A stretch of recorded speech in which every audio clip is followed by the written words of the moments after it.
This is a cool house, really cool design. It's something that he was thinking up for a very long time, wanted to build this house for himself. This is a standing seam roof. Today we are roll forming these panels on the roof. In this situation, we brought a crane, we got it straight up on the roof. It looks like it's heavy and sitting on the roof, but it's really not. Definitely funner than your average re-roof, or your average load, I should say. Reimagine Roofing was started 5 years ago because I wanted to help bring some professionalism to the roofing space. I came from the solar industry before and I just wasn't happy with the professionalism and the sharpness. Coming from the Marine Corps, I really found it important to have professionalism in everything I do, and so that's why I started Reimagine Roofing.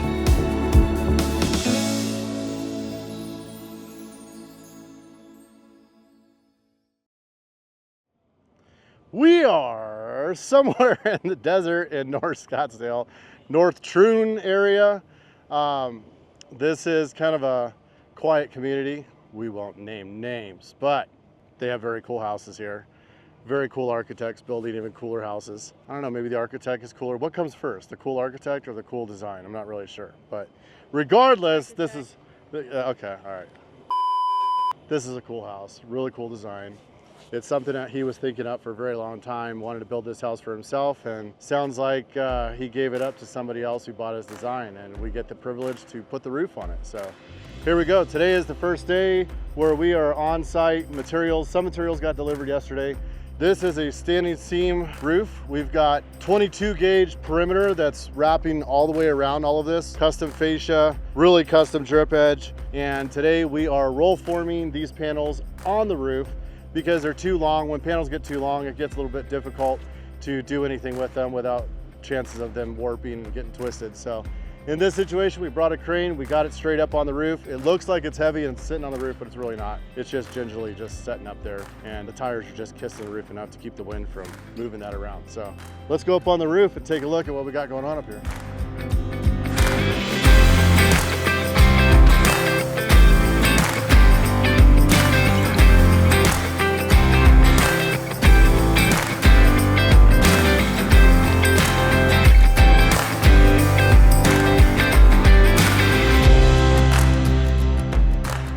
Done for the day?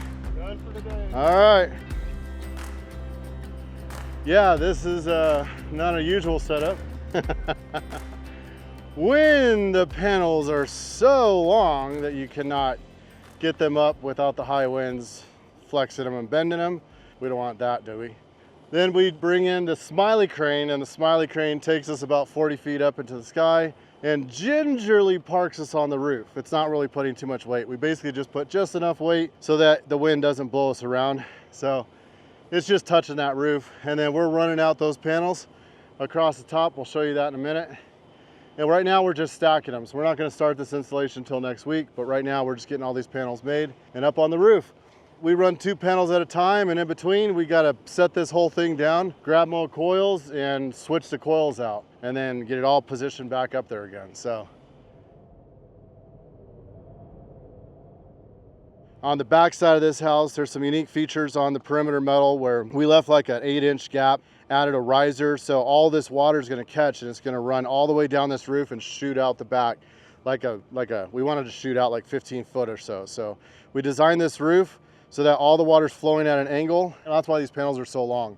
So they're kind of going at about a 35, 38 degree angle and shooting all out the back. So we've got some hidden clip systems built into the actual flashing itself, and the stretches on these things are really big. So I think this is like maybe a 18-inch or so drip edge stretch. Real different, but it's gonna be really cool. The 22 gauge is gonna hold it really solid, so we're not gonna have any oil canning or any flexation around that perimeter.